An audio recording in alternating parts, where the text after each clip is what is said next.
Ndabashubuje cyane, ubasuhuza ni mwarimu wanyu Modern Boy Mobs Clever. Aka kanya rero dore uwaho ugeze, niba uhageze bwa mbere ukaba ufunguye iyi video ari ubwa mbere ugeze kuri iyi channel, ni Skillnet Rwanda, ishuri ry'abanyarwanda ryigisha ikoranabuhanga. Rero tudatinze, nge ntabwo njya ntinda mu ishuri, nyine ntabwo ndi muri ba barimu batinda, content yanjye ndayitanga utayumva ukabaza ikibazo.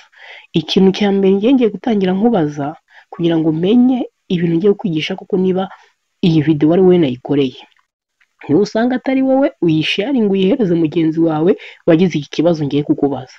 Ese wigeze uri gukoresha telefone yawe, waba uri kuyikoresha ukajya ukabona telefone yawe ntago iri gukora neza yihuta, iri gukora itinda, mbese iri kugenda gake, niko tujya tuvuga ati telefone yanjye iri kugenda gake. Wafungura application ikagenda gake, wafungura ikintu ugiye nko gukora telefone yawe ikagenda gakeya, ukibaza se ibi bintu ndabikemura gute, ndabikora gute, byagenze gute, mbese ni cyo kibazo nagize. Nta gutinda rero, reka nkwereke uburyo bwa mbere uzabigenzamo. Uzahite wihuta ujye muri Play Store udownloading, cyangwa se aka kanya turi kuvugana ihuta ujye muri Play Store.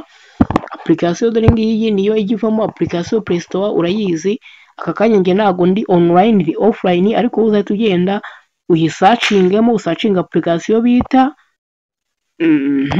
kanyikwereke gatoya, bayita Phone Cleaner. Yes, Phone Cleaner niyo nkubwiye ngo uzagenda ugere gute udownloading. Numara kuyidownloading rero uzamara kuyinstalla, numara kuyinstalla ukifungura uzahita wisangana ameze gutya. Wisangana ameze gutya rero ikintu uzakora uzahita ubona utu option dutandukanye tukwereka ibintu byo kugira gute gusiba. Wenda sinakubwiye ikibazo gitera iyo telefone yawe kugenda gakeye, impamvu nkubwiye iyi application ikibazo kibitera rero, cyangwa se ikibazo gitera ibyo bintu byo kugenda gake kwa telefone yawe, reka mbikubwire. Icya mbere, ishobora kuba yuzuyeho ibintu byinshi. Icya kabiri, ishobora kuba ifite amavirusi.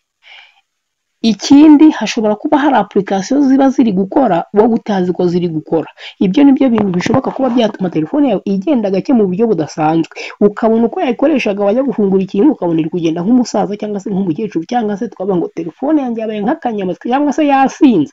Hano bavuga ngo telefone yanjye yaba musinzi neza neza. Ati njyewe iyo nkoze ikintu runaka ihita imera nk'umusinzi, ikagenda gake, kamera nk'uko umusinzi avuga ururimi rutava mu kanwa, ikaba ariko nayo iri kugenda.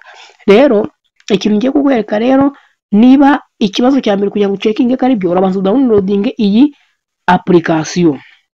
Numara kuyidownloadinga uraza nyine uhitemo aha ngaha, ushobora guhitamo Junk Cleaner, AI Cleanup, Media Cleanup, cyangwa se aka ngaka bita Compress Photos, cyangwa se ushobora guhita uhitamo katuvuge nk'aha ngaha ibizo bita Duplicate Cleaner. Bivuze ngo ni duplicate, ni bya bintu byikubyemo inshuro nyinshi cyangwa se byaje muri telefone yawe byikubamo kenshi. Ibyo bintu rero cyangwa se n'ama junk, nyine amafayilo ari junk, ni imyanda yagiye yuzura muri telefone yawe, noneho yuzuyemo telefone ibura ukuntu ibigenza, umwanya ukabura. Urabona nawe, reka tuvuge iyo wari ugahaga, ushobora guhita utangira gusinzira wahaze cyane. Ushobora gukora ikintu ukumva nta ntege ufite, kandi wari ugize gute, wari uriye, ariko wariyugira gute urenze ibyo wari ukeneye. Telefone rero nayo ibishyizemo ibintu byinshi birenze ibikenewe, nayo irananirwa ikagenda gakeya. Rero tangira ugire gute ukora icyo bita clean, ucleaning ibyo bintu byose bitewe n'icyo ushaka gucleaninga. Nagusobanura ngo junk cleaner ni ugusiba amafayilo arimo y'imyanda. Media Cleanup ni ibintu udashaka, urugero amafayilo udashaka, amamedia udashaka, utari ukeneye ukayasiba. Warangiza ukajya kuri Duplicate Cleaner, ariho hano telefone yawe ihita iloading ku kanya, cyangwa se iyi application ihita ireba ibintu byose byikubyemo kabiri, byajemo kabiri, kandi byose bisa bimeze kimwe. Igahita igira gute, ikagusibiramo kimwe, igasigazamo buri kopi imwe kugira ngo hagumemo ebyiri.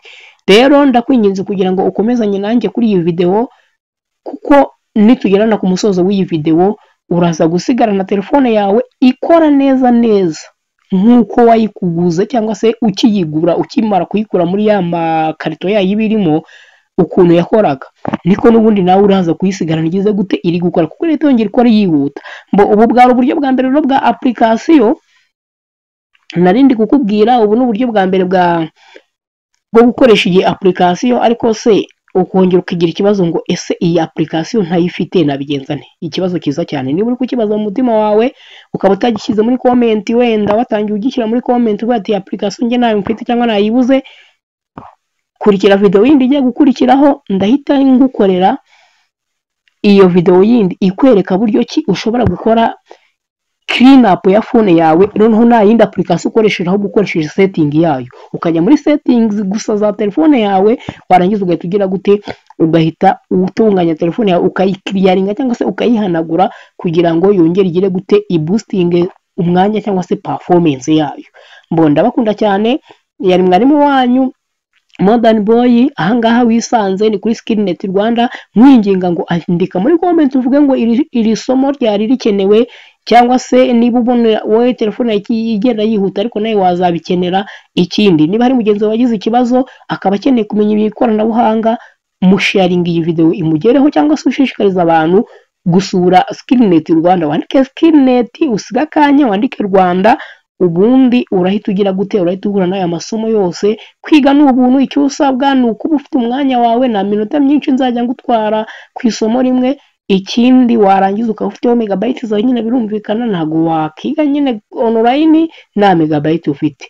Ubundi nzabigisha ibintu byose. Niba hari ikintu ukeneye kumenya kuri telefone yawe, umuntu ufite computer cyangwa se imashini, umuntu ukoresha YouTube ukeneye kumenya ibintu byinshi cyane kuri yo, buri kimwe cyose ukeneye gukoresha internet neza, andika muri comment uvuge ngo amasomo ubwiye ngo andika muri comment isomo ukeneye aka kanya, iryo wumva ushaka, iryo wumva ryagufasha, gira gute ryandike muri comment. Numara kuryandika uvuge ngo wenda ngiye nkeneye kwigira isomo iri n'iri, ndi kumva hari akabazo nahuye nako karanjanga. Erega ntabwo ari uko wakiga gusa uhuye n'ikibazo, ushobora guhita ugira ubwo bumenyi ukazajya ukemura ibibazo cyangwa se ukanabibyaza iki amafaranga. Uzarebe telefone yawe yipfuye ugashyira umuntu ngo nkorera aka kantu, ukabona kaza akantu gato cyane agaguca nk'amafaranga 2,000. Ayo mafaranga si wowe ntabwo wayakorera, nawe wayakorera. Icyambere ni ugutinyuka ukiga kandi kugira amatsiko, kugira ngo umenye ikoranabuhanga. Reka nkubwirire ibanga, ni ukugira iki, amatsiko. Ukajya uvuga ngo aka kantu n'aka ngaka bagakora gute, ukajya ukiga. Ishuri ngiri rero narigushyiriyeho, ngaho rero n'ubundi nukore subscribe niba ari ubwa mbere uruhageze, n'ugenda utiyandikishije kugira ngo uzabone n'izindi video cyangwa se andi masomo nyakiraho gusa mu kanya cyangwa se ejo, bitewe n'uko muri bumbwire muri comment ati iyo video yindi yo gukoresha telefone gusa udakoresheje application turayikeneye. Ndakwinginze kugira ngo ubivuge muri comment, ndahita ngukorera iyo video, cyangwa se ubari n'igihe urasanga nayikoze ubundi ngatangira gute nkubwira ngo video irahari, ndagusubiza muri comment. Andika comment za mbere ndaza kwita nzisubiza, mbabwire bitewe n'icyo muri mwabashije. Ndabakunda cyane, ciao ciao.